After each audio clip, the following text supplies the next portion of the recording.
Dragon Shield sleeves are only $7.99 on flipsidegaming.com right now. And if you use the promo code CGB at checkout, you will save 10% and support the channel at the same time. So remember to use the promo code CGB. Hello and welcome back to another day in the arena. It's me, it's CGB, and today I'm working on a Domri Gruul Beatdown deck for best of one.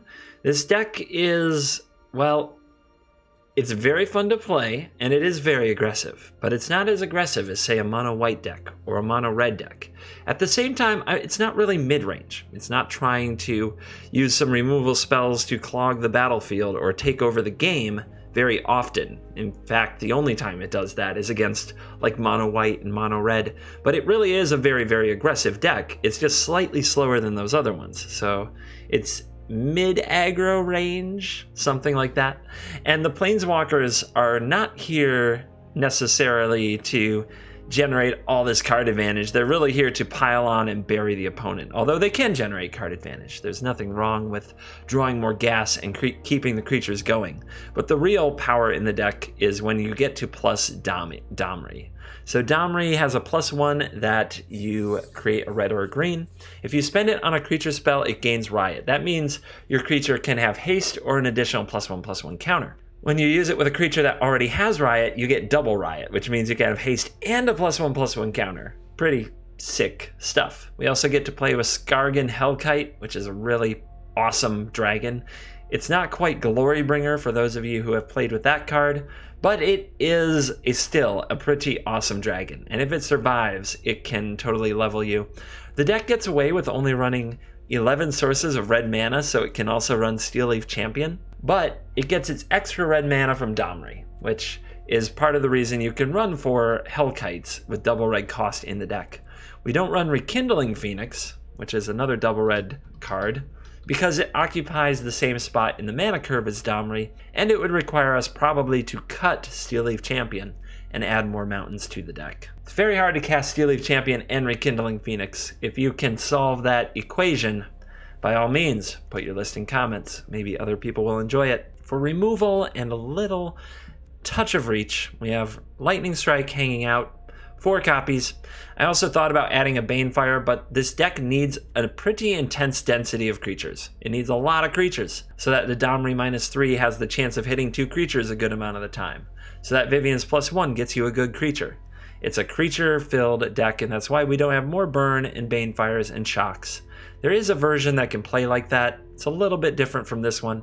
I like this creature-heavy build right now. And we get to play Gruul Spellbreaker, which is an awesome Riot creature that turns off Settle the Wreckage and isn't targetable, so it gets damage in even if the opponent's holding a seal away.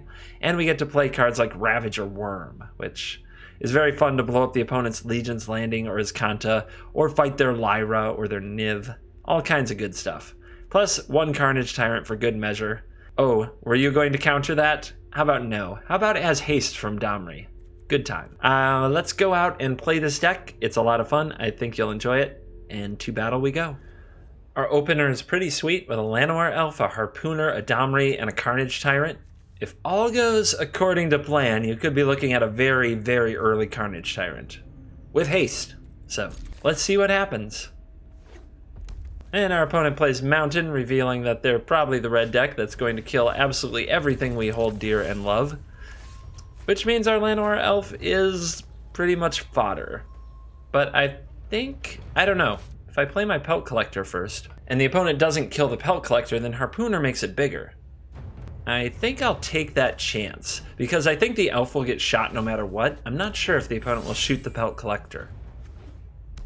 People always bolt the bird. Do they bolt the pelt? Runaway Steamkin? Just the perfect draw so far on the play for the red deck. Probably dead before we really get going. Also, having 2 of our 3 mountains and drawing a Steelleaf Champion just shows off how bad the draw really is. I'm going to hold back the Pelt Collector. If the opponent kills the Harpooner, the Pelt Collector becomes a 3/3. If they kill the Pelt Collector, I still have a Harpooner. So we're going to try to slow the opponent down here. They might kill both. There are plenty of times the red deck has that good of a draw. But if we get to Brickwall their attack for even a turn, we have to be reasonably happy. So we drew another green source, and now we have our Llanowar Elf, which can play a Steel Leaf Champion. I hope the opponent doesn't kill it, but maybe they won't find it as important to kill the elf on this turn. Oh, but Chain Whirler, of course. Wreck you. Thanks for coming. You lose. Good day, sir. Well, this hand... We need another red for the Hellkite. Our creatures are medium. I do think I keep it, but this is one of those hands where your elf dies, you don't draw land for 2 turns, and you lose. So, we'll see what happens.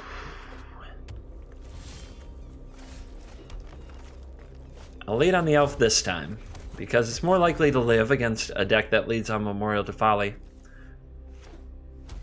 And now a drowned Catacomb, so I'm not sure what our opponent's deck is, but let's play out our Pelt Collector and our Harpooner, and hope that it's not as simple as Cry of the Canarium, kill all your things next turn. Because if it is, again, I think we were dead before we really lived. Alright, it's a tap land, but I don't have a play, and I'm still missing a red mana for this Hellkite. This is not looking good, but we do have a battlefield presence. Our opponent has a Plague Mare to kill a Llanowar Elf. I guess that's better than absolutely nothing. Trying to decide if I should play that first. I guess not giving my opponent the info before attacking is fine. I'm definitely attacking. I need to get damage through. If the opponent blocks the Harpooner... Oh, they don't block at all. That's strange. Does that mean there's a Ritual of Soot on the horizon? Even if there is, I want to use the Branchwalker to try to find red mana, because if I can follow up with a Hellkite, I'll feel pretty good. That's a pretty good draw, but it's not a red mana source. I'm going to keep it anyway, just because of the power level. It's a good follow-up to a Ritual of Soot if the opponent's planning on that, which, if they would block if they were planning on that, they don't have a Ritual of Soot. Maybe they have a Curious Obsession. Maybe that's why they kept the Plague Mare alive. Or a Quasi-Duplicate? I'm not sure. Let's play you, and that will grow our Pelt Collector. Send the team. It is 9 damage. It is lethal. It's time to make blocks, or kill things. Whatever you're up to over there, with your Storm Tamers and your Plague Mares, it is time to kill things, or it is time to die. Our opponent blocks with Plague Mare and plays Dive Down so Plague Mare lives. What an unusual game. Maybe we'll see what the opponent's deck is about this coming turn.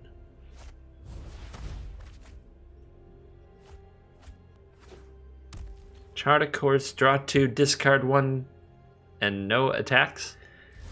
Okay, well, I suppose I'll throw more beats onto the fire with a hasty Gruul Spellbreaker. Just to make sure we get there. I don't know what the opponent could possibly have, but I'm definitely attacking with the whole squad.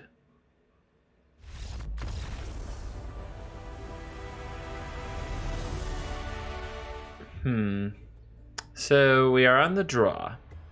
We can go tap land into Branchy, into Champ, into Domri. It's pretty strong. On the draw, it might be slow. A little bit nervous, but we'll keep it. I always feel a lot better on the draw with a Lightning Strike, so I don't lose to Runaway Steamkin, but, you know, as you've seen already, you just lose to Runaway Steamkin sometimes. It's very appropriately named. Our opponent plays a Plague White. Zombie 2/1 whenever something is blocked by it, -1/-1. Okay. Opponent on some kind of a zombie build. Here comes Branchy. And yeah, I think I will draw a Lightning Strike, thank you. They're very nice to have. If our opponent plays Death Baron and gives all the zombies Death Touch, that can be an issue. Here's a Midnight Reaper, so no blocks there. And I will attack my opponent with the Branchwalker and see if they want to block with their Midnight Reaper here. It is kind of a 2-for-1 for them, but the Midnight Reaper is such a valuable card. I don't think they will block. And now I'll play Steel Leaf Champion and show them that my creatures are the biggest. The biggest and the best. So Steel Leaf Champion can't be blocked by creatures with power 2 or less. Can't block it, can't block it, can't block it. So With that in mind, charge. Now we could play Domri here, but I don't like playing it just to be attacked and do nothing. I'd rather play my tap land and another champion, since the first champion is already so much pressure. And I think if the opponent had a removal spell, they'd kill the first champion. So, let's see. If they have those, here comes everybody. No thank you on the blocks, I will take your damage. Very happy those aren't available. And here's a skeleton archer, which is a skeleton archer. Exactly, so it is a Death Baron deck. When it enters the battlefield, it does 1 damage to any target. So I think our plan is to kill the opponent. Can we do it? We can play this with haste. The opponent can, if they block wrong, they die because of the lightning strike, but they know about the lightning strike. So if they already know about the lightning strike, they won't block wrong, but what's the right block? This, take 6, lose both of these. So in that case, I'm going to kill the Midnight Reaper first. Wait a minute, hold on. If they block, they take 8. Because the Midnight Reaper causes a loss of life trigger. Yeah, they're dead. They're dead. The Midnight Reaper, whenever a creature dies, does 1 damage to you and you draw a card. So even if they block here, they go to 10, then they take 6, they go to... Actually, they could have survived on 1 life. But they have to block correctly. And there it is. Okay. I guess they're blocking Colette. Yep, they're gonna draw some cards. They do survive on 1 life. I mathed wrong. Hate me later. Send all your hate mail to the comment section below. It's Saturday. I'm recording on a Saturday. Give the guy a day off. All right, let's drop our harpooner in case we need a block here then. And the opponent will scoop that up. Again, on the draw, the mana doesn't cast Steel Leaf. We don't have a Lightning Strike, but I don't think I can mulligan the hand. I'm hoping that Branchwalker can smooth it, that Pelt Collector and Branchwalker can do some work, but it's not good, and we might just get destroyed.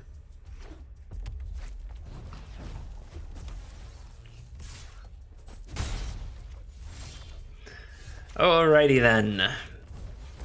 We'll just put out this dead creature. Ugh. Well, I'll block. Or will I? I guess I can make this bigger. I may as well make my opponent use a spell on this card.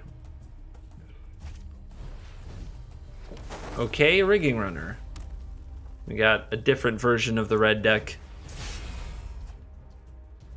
But it's still the red deck. Don't get it twisted. Alright. Branchy, make that bigger. Hopefully we can get the Branchy to a 3. Never mind. I'm perfectly happy drawing that, actually. It means that we can play Steel Leaf, then Domri, then maybe a Hellkite if Domri lives. Okay, Firebrand takes down the Branchwalker. You did it. So we could block here, and then my opponent would have to throw away a Firebrand to light up the stage, and they'd be left with just a Rigging Runner. I don't think that's worth it, because losing my Pelt Collector, it could be a bigger card. I still wanted to absorb some damage at some point. Rigging Runner looking good, I must say. There's a Lightning Strike and a Firebrand. Does the opponent have another land? It's part of my concern. They do not, and they played the wrong Firebrand? Oh, that's an oops. Cool. Let's drop a Steel Leaf champion and get beefy over here. So the opponent can fling the Fanatical Firebrand and the Lightning Bolt at the champion, but then I have a 4/4 Pelt Collector. So it's about to get tough. I think we might turn this around. Well, they drew the land. They attack with the rig. I'm going to block the rig because if they kill, again, if they kill the champion, my collector keeps growing. It's possible they can kill both.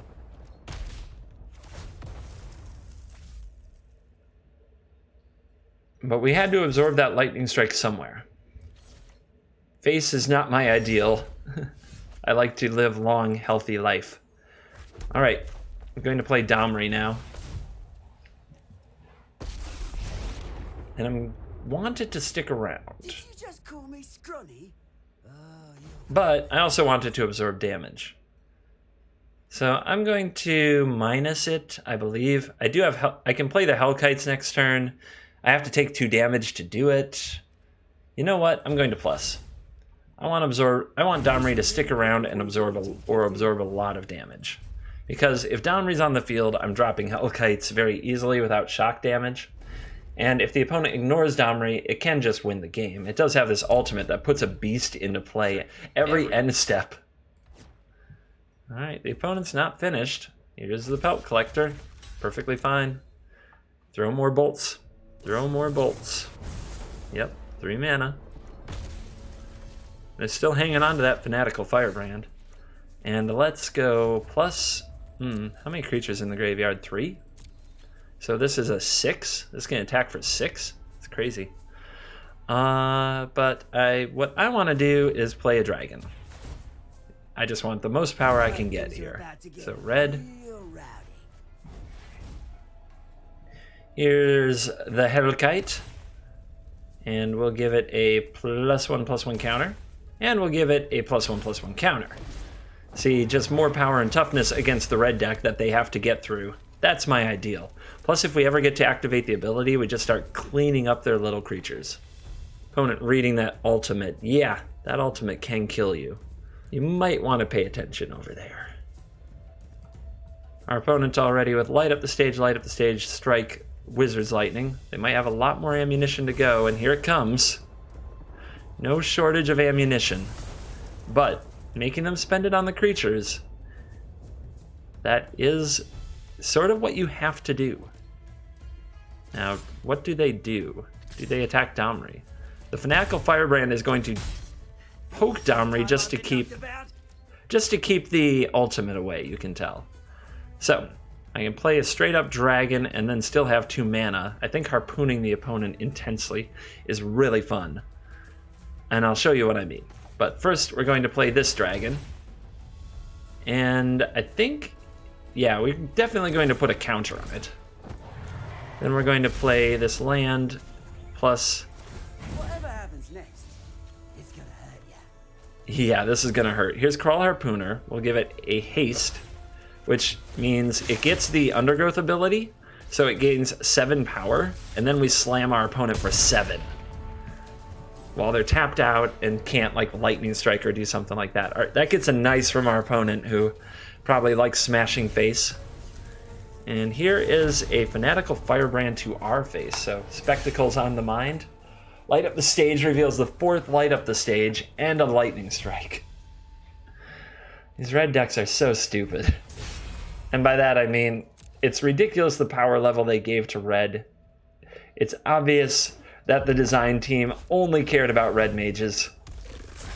Blue mages don't get to have fun. Green mages don't get to have fun. Only red mages. Now I'm partial, of course. I love blue. Is that another Wizard's Lightning then?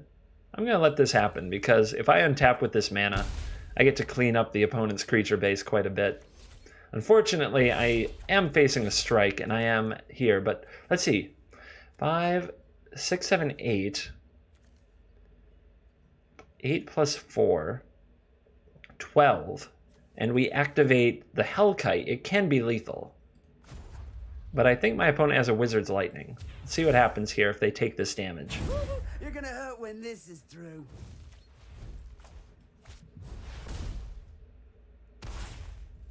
So +1/+1 counter, haste.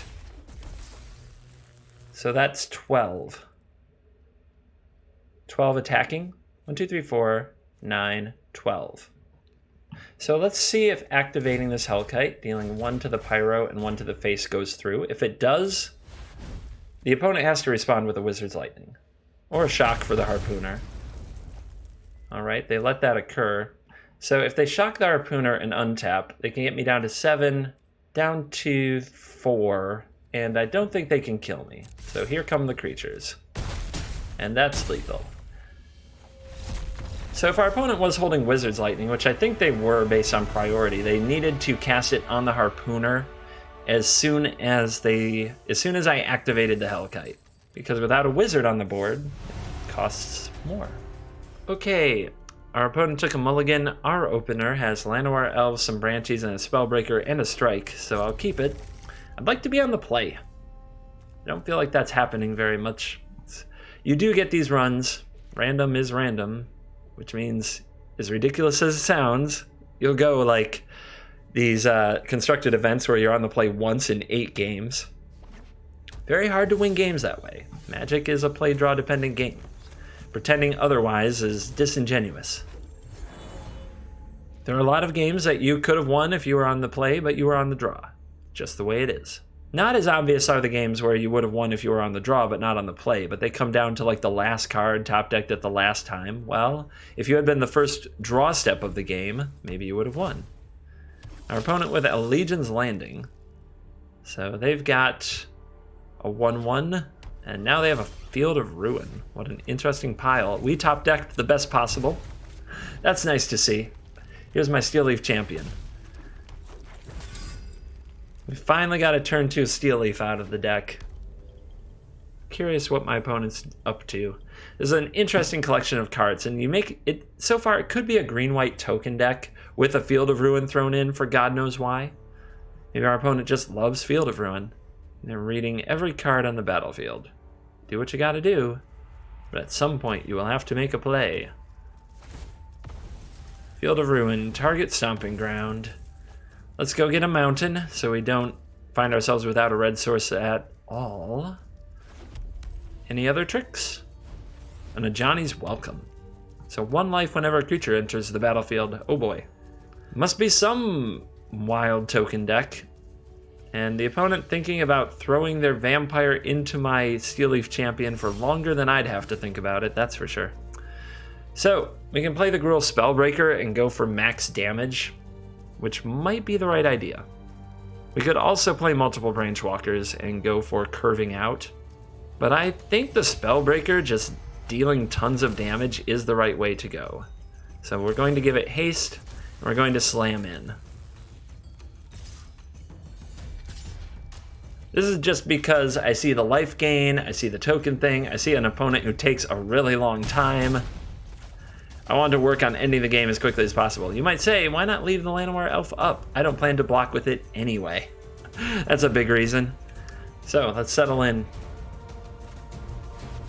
There's the Leonin Warleader. A 3/3, no, a 4/4. That makes 1/1 creatures when it attacks. That's a problem. I think I have to offer up the trade with that, because that can be a lot of life. Like a lot. And the only way I'm going to get it dead is if it blocks here, which, that's rough. But the opponent's thinking about it. I don't really want to throw away my Gruul Spellbreaker, and especially with a Lightning Strike, right? But we do what we gotta do. And there's the block. So we'll do the damage. Doesn't matter if I strike it now or later. I'm going to play my Merfolk Branchwalker. Have a look at my top card. Okay, another forest. Excellent. And now we'll make sure we Lightning Strike away this kitty cat.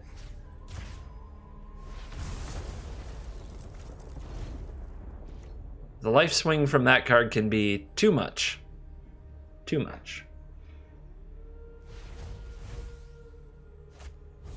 Here's a Johnny's Pride Mate. That can also be too much. Oh my. Well, we're in trouble. We are in trouble. The opponent with a very synergistic deck that drew the right pieces. Not sure how this is going to work out. That's a good draw if we can find a mountain. We have to find one though. I do think I attack with Champ, because if the opponent wants to block with Pride Mate here, that is fine. I don't think they will. Their Pride Mate gets to keep growing after all. And they can't block with the smaller creatures because of the ability. Alright, Merfolk Branchwalker, find me a red source. Thank you. Wow. That was very convenient. However, since I can't necessarily, the opponent knows about this, but I can't play either of these cards this turn, so I'm going to play another Branchwalker. Maybe we'll hit a shock land, and that will be a good reason to hold off. Oh, I'll take a dragon. Yes, let's dragon. So Worm comes in as a 4/5. That's not going to be big enough to kill a Johnny. This is going to be a scrap. I think we still have a good shot, but this Pridemate's about to be bigger than my champion, which means it's going to be up to the Flying Dragons to reduce the life total. Our opponent has 0 timeouts, and they are in danger of running their timeout meter to absolute 0. They've taken no game actions yet this turn. So I think they're going to lose their turn. A bit too thoughtful. At the last possible second, they go with a Danitha. Remember, every time they play a creature, a Johnny's welcome. Gain a life, have a bigger Pridemate. And, whoa, aggressive. Strange. That's to flip Legion's Landing, which I can blow up with the Worm. So a 2/1 can jump in front of the Pridemate, so I don't take that much damage. But let's look here. The opponent has no blockers.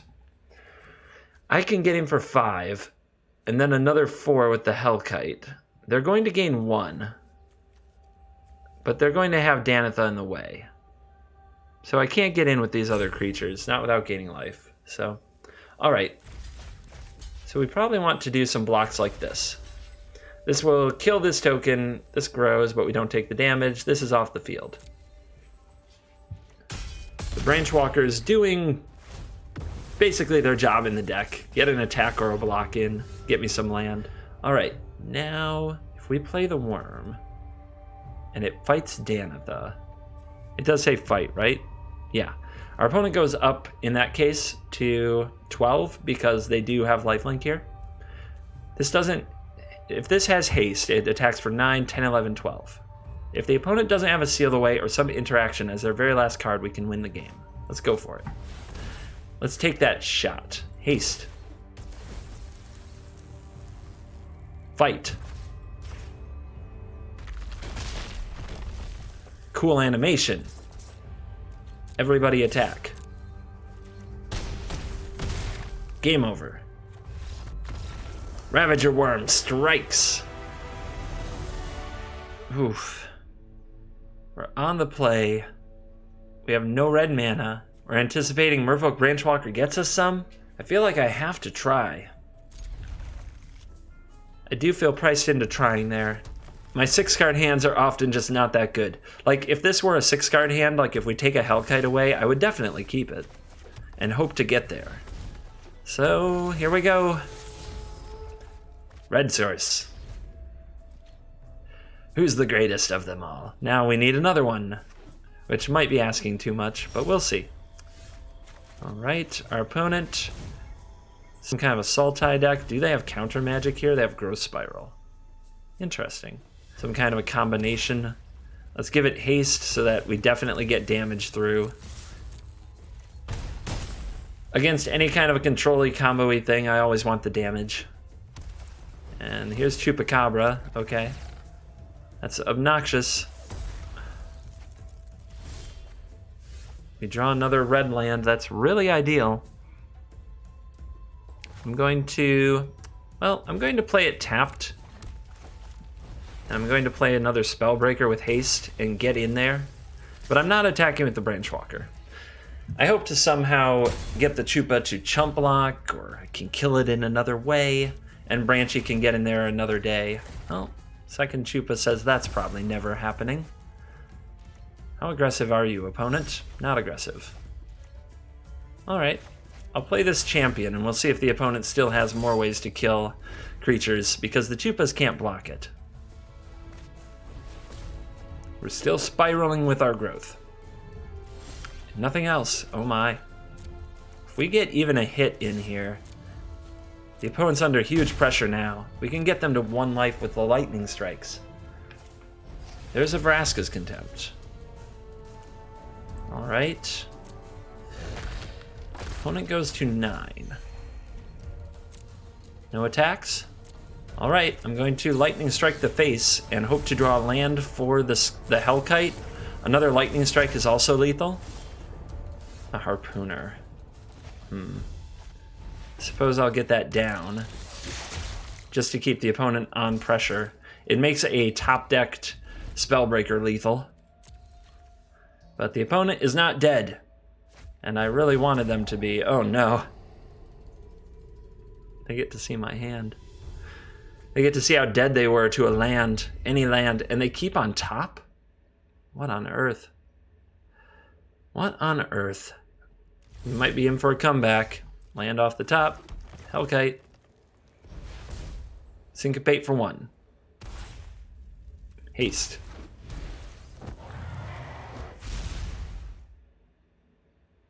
Attack. Trophy. Okay, that gets me a worm. That's very obnoxious, though. And keep in mind, our opponent kept their top card. They kept their top card. They go to 1. What on earth does that mean? Does mean that they have to block. What does their 5 mana do? It must be a counterspell or another contempt, right? So I don't have to play the worm. I could play it and fight. It's so likely to be countered, though. The opponent knows about it, right? So they can't really counter anything else.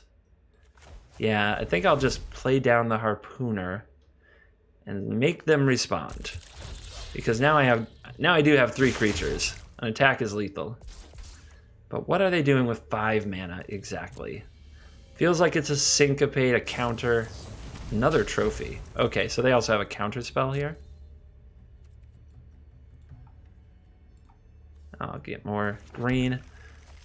But any creature that I can stick and keep on the battlefield will be lethal. And they can't tap out to play a Vraska or something like that, or the worm gets them. Carnage Tyrant would be the draw. Please. Well, they do have Thought Erasure, so I can't sit here and wait that long. So I have to play this land and go for it. And there's the Mystic. Sure. Easy choice, but no choice really. Not a choice. But hopefully we draw a way to do another damage, and we got through the counter magic, so. 2 Assassin's Trophies, 2 Growth Spirals. Now Hydroid Crisis. Alright, I think we need a Lightning Strike right here. Now the opponent attacks? Alright. I mean, obviously I'm not giving up my creatures. That's a terrible draw. It even shows our opponent what's on top if it's any good. I guess it might get us through a land, and it does. So we have that. We got through a land. But man, did we flood down the stretch. It looks worse than it is because of Assassin's Trophy, but we missed the 1 critical land drop that would have been lethal, and then we hit a lot of land drops since. It's pretty frustrating, but that's the way it goes. It's Magic. Now our opponent is chaining Hydroid Crassus, which means the game is over. Sad. Look at the 4 drops. Chupas, Contempts, Frilled Mystics, and there's Hydroid Crassus in the deck. Hard to accept to me.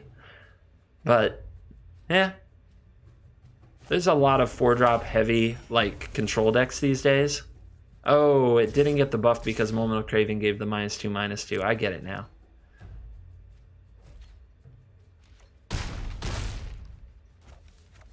Alright. Well, it's not going to work out for us. Mike Punch. That was accidental, but okay, our opponent's going to be a dick.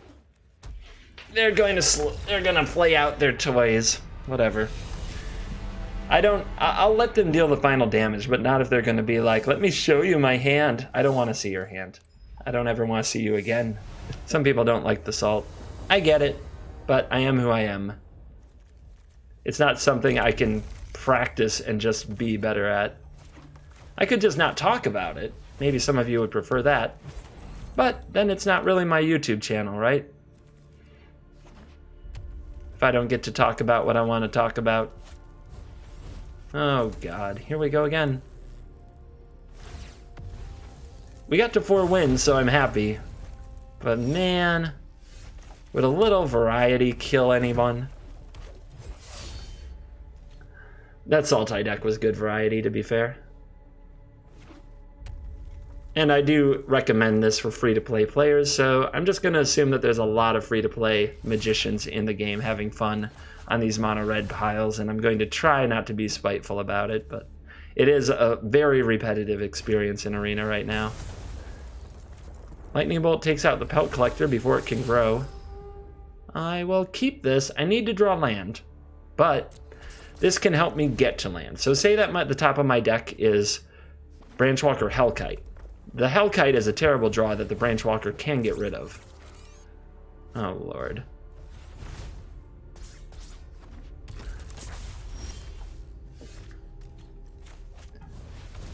Alright, I'm going to leave him on defense anyway. How do I know? How do I know? I just know the game is out to get me.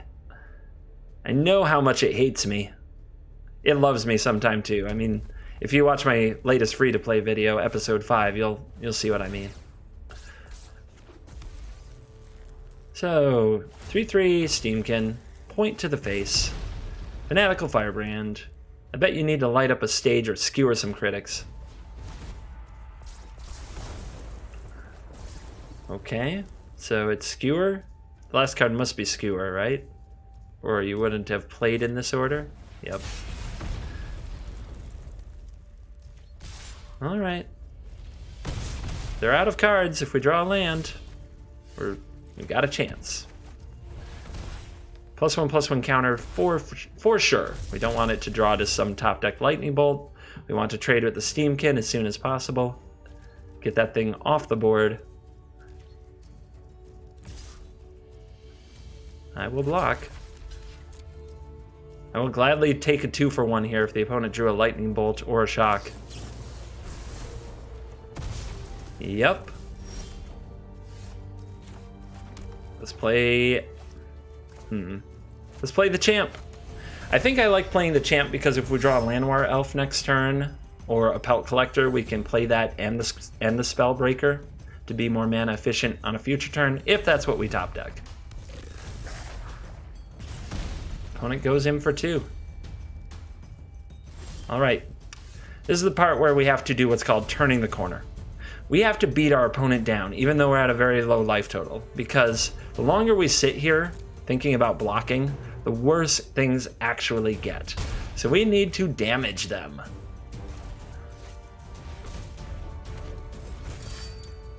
Again, we play the champion for the same reason as last turn, except now if we draw a mountain off the top, we can crawl Harpooner and Spellbreaker, but we wouldn't be able to champion and Harpoon.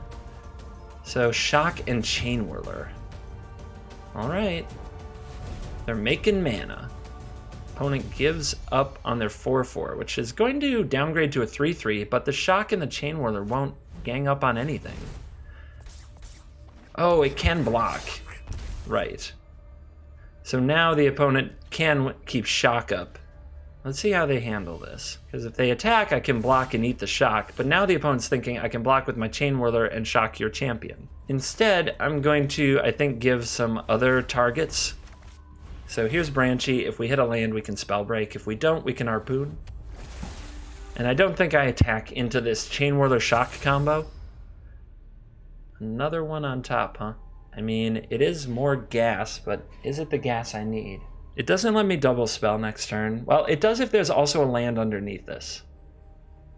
And then I go Branchy Spellbreaker next turn. Another double spell turn. That's good. But if I only play the Branchy, then I guess, again, if there's a Hellcut I was never going to cast anyway, I get it off of my deck. So I'll keep Branchy again. Just so you know, you don't always keep Branchy in that spot. It's not like a given. So again, I don't want to trade my champions. I'm going to make my opponent choose their Shock target from the creatures on the board. And I'm not going to attack with my champions because Chain Whirler can block it and then Shock can hit it, and then it would die without killing the Chain Whirler because of first strike damage. So, no attacks. Champions are sitting at home.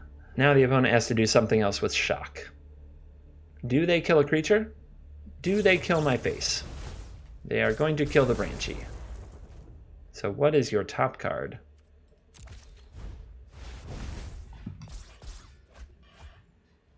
Man, it's so hard to take. It's so hard to watch red decks have this much amazing card draw and draw like this game after game. It's so hard to be on the other side of it. Look how many spells they've cast. Look out, they're 4 cards deeper in their deck. They've drawn 4 lands.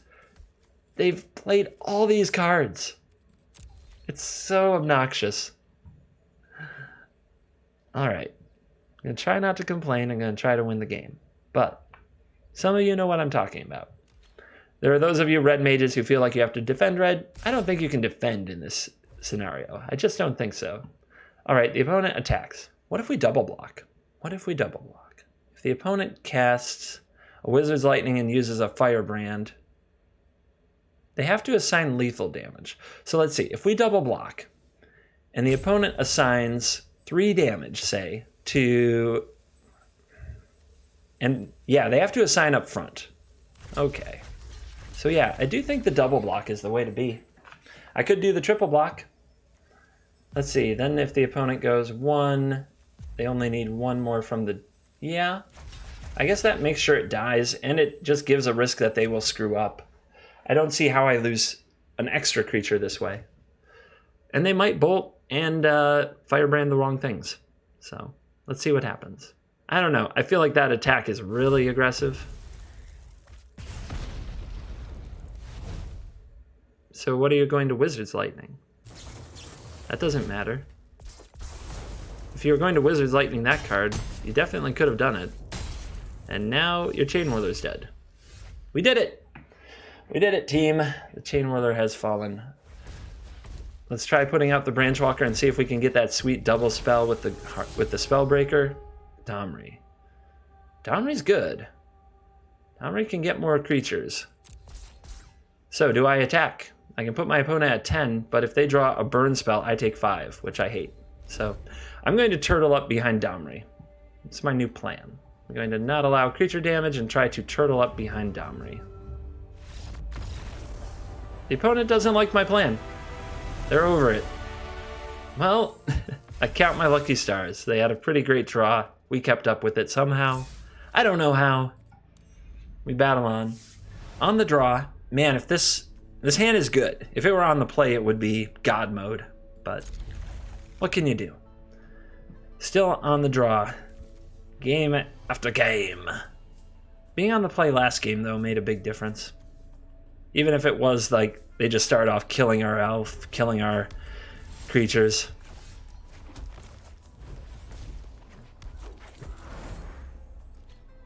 Watery Grave returns. What does it mean? Is it Sultai? Is it some blue-black nonsense? I'm going straight to Steel Leaf. No apologies here. Sorry, not sorry.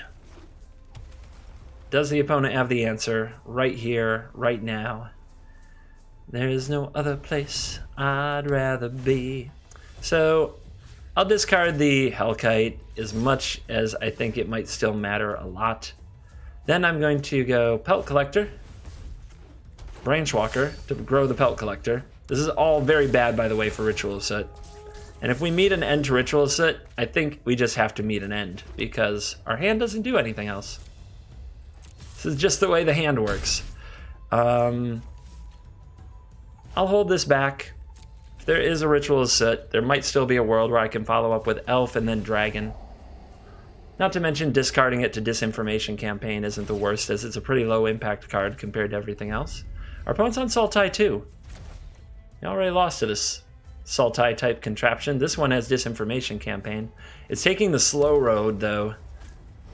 And now it's Thought Erasing. Oh man, they're going to take a ton of damage. They're going to need the answer. And there goes the Hellkite. They bin a land. That's digging. That's what that is. Slam! Go. So being at 5, if the opponent does Soot, I can follow up with a Steel Leaf Champion. They have to answer it immediately. Oh, I should have played the Harpooner just to play around like Vraska's Contempt. Maybe I didn't think hard enough on that. Oh, that's the draw. Everybody in. Never punished. Never punished. Too lucky. Too lucky. See, our opponent could have turned it all around or at least gotten a few more draw steps. We could have played around that with a Crawl Harpooner. Didn't think of it. Didn't do it. Got too Gruul smash, scared of Ritual Soot. Oh well. Never punished. Too lucky today. If we get to 7 wins, this will be one of the most luck-sacky experiences. Well, we have Pelt Collector into Branchy into Spellbreaker. If we find the land, we're on the draw again. But let's keep it. Go for it, baby. Breeding Pool. Hey, another land. Yeah, we got a sick 1-2-3. It's not that sick versus a Wild Growth Walker. Alright, what's going on? What nonsense is this? Come on. Come on. Why are we frozen? Why are we frozen? Alright, I don't have any timeouts. I'm going to restart the client quickly. So if you find yourself in this situation, close the client, hit the X. If you're in full screen mode, get out of full screen mode. Then relaunch the game as quickly as possible because the game might be being played in the background and your client, for whatever reason, is not keeping up. So get me back into that game. If you do it fast enough, you'll be fine. But if you kind of stall and wait too long, timeouts get used. So here we go. We're coming back in. I bet it ends up on like our turn with the timer running, and there you go. So see, the game moved on in the background, and our timer's running down, and we have 0 timeouts because it's early in the game. So it was pretty critical that we jumped right into it. If we're up against Turbo Fog, Vivian has to be our girl. There isn't much else for us to do. I'm actually going to graveyard this because what I need most, well, I guess I have the land in Domri, and if we're up against Simic, this is a good draw. All right, I will try it. The opponent keeps touching their hand. They really want to play this Growth Spiral. Like they refuse to do it until end of turn because somebody told them once upon a time that was important. But man, they're giving away the information so hard. I already know it's coming. May as well just slam your Growth Spiral, hotshot. Gift of Paradise. Yep, Turbo Fog. The ultimate arch-villain. Well, we at least turn off that Settle the Wreckage. Because Gruul Spellbreaker says I cannot be the target of things on my turn. So if they're relying on Settle here, they might just get smashed. Also, we have Domri into Vivian. Vivian can take out Wilderness Reclamation, Gift of Paradise. Doesn't take out Teferi. So there is a problem there. And Hellkite can shoot around Fog. But our opponent's already showing that they have this life gain stuff going on. They have the Reclamation already. They could take infinite turns next turn, rendering Domri and Vivian way too slow. But I am going to go for Domri here. 1, 2, 3, 4, 5, 6. We can get our opponent to 2 by playing Steel Leaf, but I don't think that's good enough.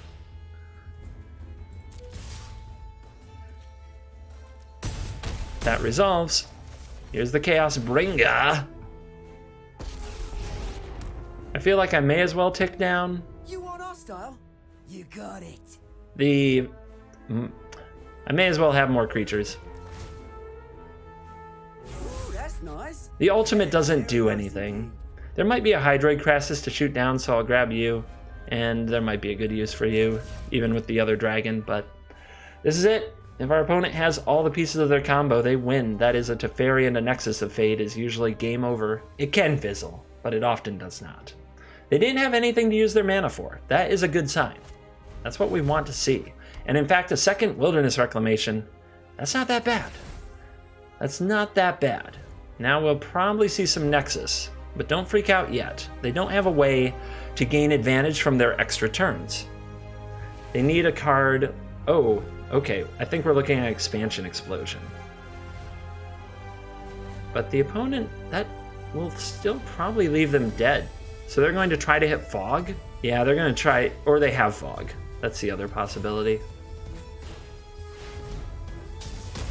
So here's a whole bunch of cards. Is one of them Fog? I don't think they would be this low on life if they already had the Fog.